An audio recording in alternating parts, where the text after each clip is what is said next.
Oleh karena itu Bapak Ibu yang ingin saya katakan, maknai politik itu biasa-biasa saja. Dan jangan pernah mempercayai komitmen dan statement elit itu 100%.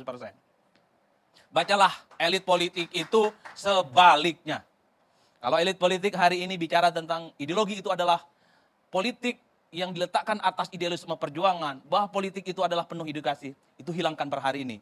At the end of the day-nya, politik kita itu adalah ujung-ujungnya kekuasaan, kekuasaan, dan kekuasaan.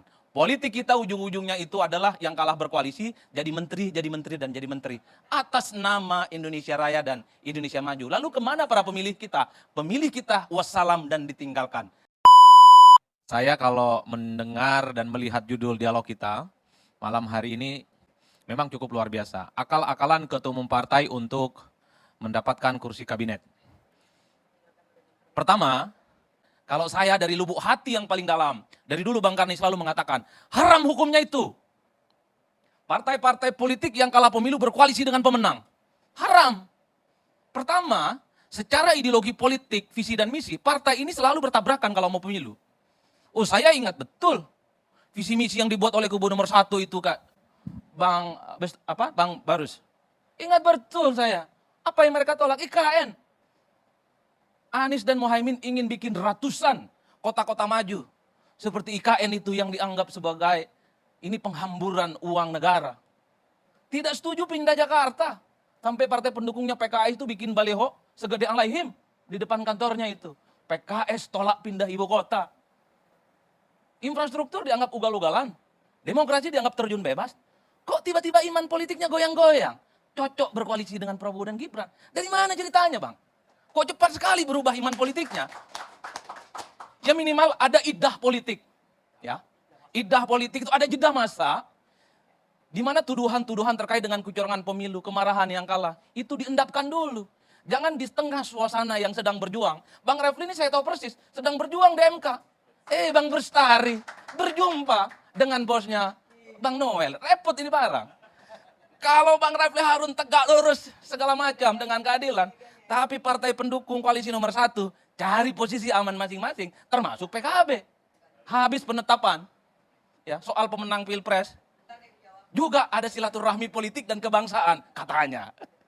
Setelah itu muncul goyonan-goyonan PKB jadi menteri kan, dan seterusnya. Yang ingin saya katakan adalah, ini nggak boleh begini, kasihan pemilihnya. Oleh karena itu saya selalu juga mengatakan, kalaupun toh ada partai politik pendukung nomor 1 dan nomor 3 ingin bergabung dengan Prabowo Subianto dan Gibran Rakabuming Raka, tanyalah ke mereka yang memilih dalam Pilpres 2014 yang lalu. Anies dan Mohaimin itu 23%. Tanyalah ke mereka. Lebih pro mana? Berada di luar kekuasaan atau bergabung? Kalau memang yang 23% itu lebih banyak ingin bergabung, ya bergabung. Supaya pemilih itu tidak merasa ditinggalkan dan tidak merasa dihianati. Begitupun dengan partai pendukungnya Pak Ganjar dan Pak Mahfud. Tanya ke basis konstituennya, yang 16%, 14 Februari memilih mereka. Lebih setuju di mana? Berada di luar atau ingin bergabung dengan koalisi? Kalau itu sudah dilakukan, ada potret kecenderungan pemilihnya. Saya kira legitimasi untuk berkoalisi sekalipun, saya kira akan mungkin terjadi. Jadi rakyat yang memilih tidak merasa ditinggalkan, tidak merasa ditolimi, dan tidak merasa dihianati. Nah, Bang Refli ini yang kesekian kalinya ketemu dengan saya. Kebetulan agak cocok suasana hatinya, di mana partai-partai yang kalah pemilu memang harus ada di luar kekuasaan sebagai bentuk hukuman secara politik. Itu yang jelas. Nah yang kedua, pemilu itu kan hakikatnya adalah kompetisi, persaingan, memenangkan pertarungan, mengakumulasi kekuasaan. Apa itu akumulasi kekuasaan? Menang jadi presiden, jadi wakil presiden, dan menumpuk partai di mana para kader terbaiknya jadi menteri. Itu kekuasaan, Bang. Ada dignity, ada kebanggaan kalau dia bergabung dan memenangkan pertarungan dalam pilpres. Oleh karena itu, ketika partai kader terbaiknya jadi menteri, itu bangganya nggak karu-karuan. Karena tidak semua orang, tidak semua partai bisa menikmati. Demokrat misalnya, itu senang betul bergabung dengan Prabowo dan menang. Kenapa? Karena bagi Demokrat dia ingin tunjukkan kepada pendukung Amin dan Mohaimin Iskandar bahwa Demokrat itu berjalan di tempat yang benar. Sekalipun kursinya turun, minimal koalisi pilpresnya menang. Mereka bangga jadi menteri karena bergabung dengan benar. Demokrat bisa berbusung dada, tidak berada di dalam koalisinya Amin. Demokrat ingin tunjukkan bahwa bergabung dengan Prabowo bukan salah pilihan, tapi ihdinas siratal mustaqim, di jalan yang benar. Jadi bangga kalau kemudian kader-kader Demokrat ada yang jadi menteri.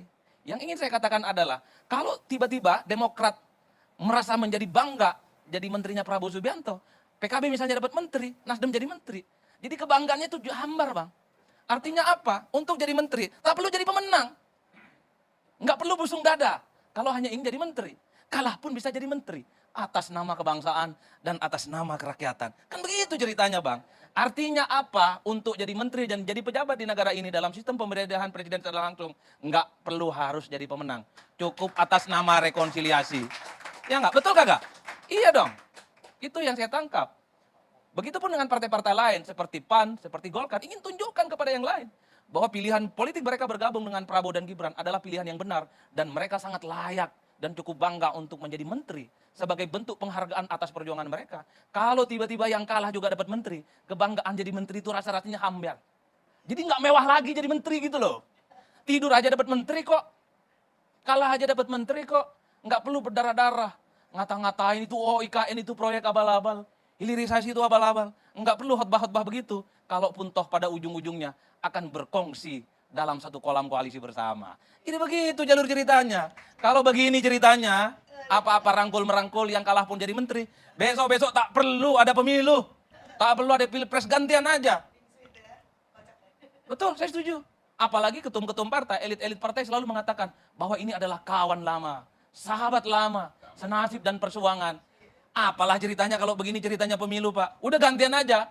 Hari ini Gerindra, besok Golkar. Damai. Besoknya lagi Nasdem, besoknya lagi Demokrat, dan seterusnya dan seterusnya. Giliran, Pak. Negeri yang damai itu memang berat buat Adi Prayitno. Oh gitu ya? Enggak, saya hanya ingin menjelaskan fakta politik. Ingin menjelaskan fakta politik. Artinya yang ingin saya katakan adalah, kalaupun toh terpaksa ingin berkoalisi dan mengajak partai politik yang kalah, enggak perlu disembunyikan dong. Oke, siap berkoalisi dengan Prabowo dan Gibran. Dan siap jadi menteri. Apa salahnya? Itu aja, nggak perlu atas nama kebangsaan, kerakyatan, rekonsiliasi. Aima, rakyat kita ini udah pintar. Nggak perlu pakai bahasa-bahasa yang menurut saya hiperbolis hanya sekedar ingin menutupi bahwa sebenarnya juga ingin jadi menteri. Kalau koalisinya ikhlas lillahi ta'ala, ingin masuk surga, tak jadi menteri, silahkan dukung Prabowo dan Gibran. Tapi nolak jadi menteri, itu baru mantap. Itu baru mantap. Masalahnya, koalisinya pun pakai syarat. Boleh berkoalisi, tapi dapat menteri. Menterinya nawar pula, 2 atau 3. Setelah 2 dan 3, nyebut juga pos kementerian mana yang basah. Repot. Nanya juga, kira-kira dapat Menko apa kagak? Repot. Ini yang saya kira repot. Itu cerita-cerita di sebelah sana. Ya, di negara konaha-konaha sana.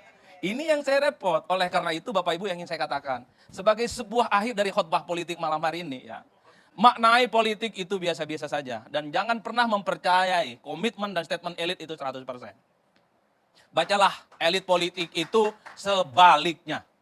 Kalau elit politik hari ini bicara tentang ideologi itu adalah politik yang diletakkan atas idealisme perjuangan, bahwa politik itu adalah penuh edukasi, itu hilangkan per hari ini. At the end of the day-nya, politik kita itu adalah ujung-ujungnya kekuasaan, kekuasaan, dan kekuasaan.